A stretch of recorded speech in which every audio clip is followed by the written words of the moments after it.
Konya, a quiet night in the 13th century.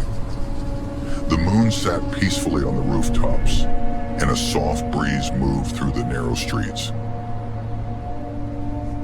In a simple, silent room, Rumi was sitting, surrounded by walls lined with bookshelves.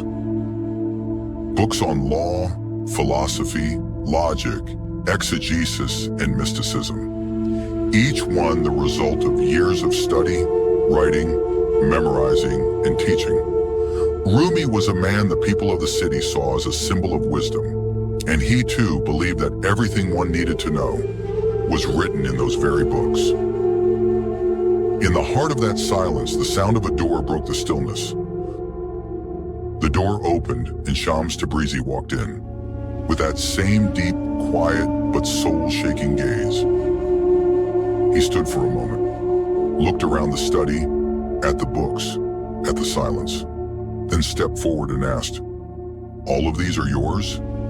Rumi, with a proud smile, replied, "Yes, I've read every one of them, many times over." Shams looked again. He slowly approached one of the books, picked it up, and without saying a single word, dropped it into the pool in the courtyard. Rumi jumped up. "What are you doing? That book is the original manuscript of one of the greatest scholars." But Shams calmly picked up another book and dropped it into the water too.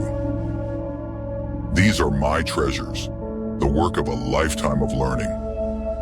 Rumi's voice trembled, his heart raced, his fist clenched. Shams turned to him and said, "They're your treasures, yes, but not the treasures of your heart. You know well what others have said, but you have yet to taste what comes from within."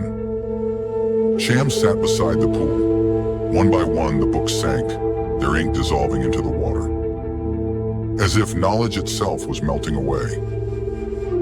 You're like someone who owns 1,000 maps of the sea, but has never once stepped into the water.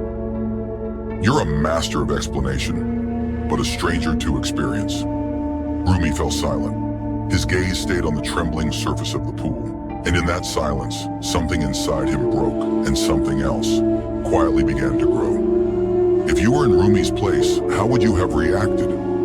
Would you have been hurt by Shams's actions? Or would you have tried to understand the deeper meaning behind them? What do you think Shams was really trying to show him? We'd love to hear your thoughts in the comments. And if this story touched you, please take a second to like the video.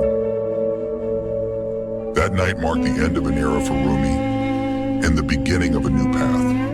The books may have gotten wet, but his heart, for the first time, was truly awakened. It was in that moment he realized that knowledge doesn't always come from words. Sometimes it comes from doubt, from pain, and from the presence of someone like Shams, who without saying a word held up a mirror to his soul.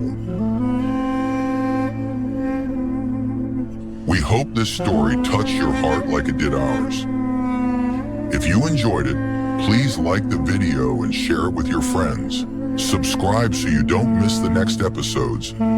We've got many more stories ahead, from Rumi's restless nights to the mystery of Shams's disappearance.